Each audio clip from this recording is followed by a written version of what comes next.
Wenyeji wa kijiji cha Nangoma katika eneo bunge la Matayos, kaunti ya Busia, wanaendelea kuishi kwa mshangao baada ya mama mmoja kujitangaza kwamba yeye ndiye Maria, mamake Yesu katika eneo hilo. Inadaiwa kwamba mama huyo kwa jina Judith Nafula alijitawaza kuwa mama wa Yesu baada ya kufurushwa nje ya kanisa la Kikatoliki la Luanya kwa madai ya kufanya miujiza kwa waumini wa kanisa hilo. Anatueleza zaidi kuhusu mama huyu wa vituko.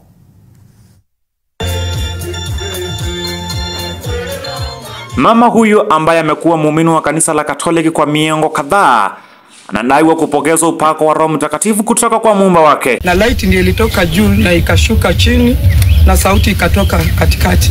Ikasema, mimi ni Kristo, nimetuma na Baba, ninatafuta mama Maria.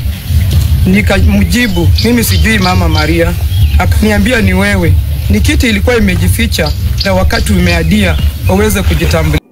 Ni tukio ambalo limekuwa ngumzo katika mitaa na vijiji vya eneo la Matayos na kugeuzwa kuwa kivutio cha watalii kwa wenyeji na pia raia wa kigeni wanaofika eneo hilo kushuhudia kilichonjili na pia kupokea uponyaji. Hiyo mlima nililala kwa miezi miwili. Nikuanga pale mwezi inashuka chini.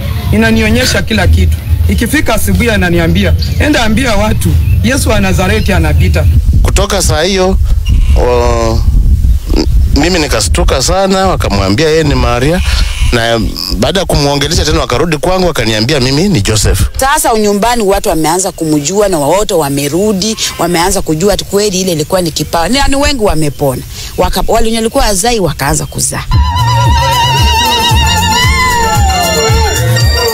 Mama huyu ametajwa kuwa kipekee kwa familia yake, huku jamii ikisema unabii huo ni wa kutoka kwake Mwenyezi Mungu. Na Mungu huyu ni wa maajabu. Sijui watu nao walijuaje ati maombi huyu inaendelea hapa.